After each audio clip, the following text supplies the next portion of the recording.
Mga idol, magluluto ako ng pansit kasi inaya ko dito yung friend ko. Pupunta sila dito, hindi ko alam kung matutuloy. Pero ito, pang sahog ko to sa pansit. Nilagyan ko siya ng shrimp,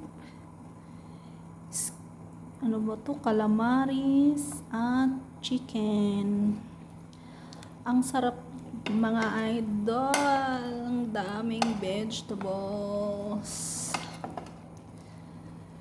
Hindi ko siya nilutong mabuti, half cook lang yan kasi pag naluto na yung pansit, ihahalo ko, ma-overcook. Maluluto din yan sa init ng pansit.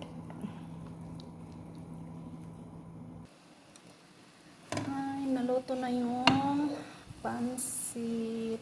Wow.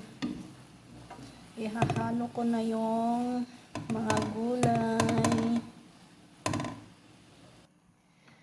Tapos na mga idol. Yan ang totoong pansit. Punong-puno ng... Hindi ko muna ihalo. Diyan muna sa ibabaw yung... So, tapos na mga idol. Look, yummy. Ang sarap.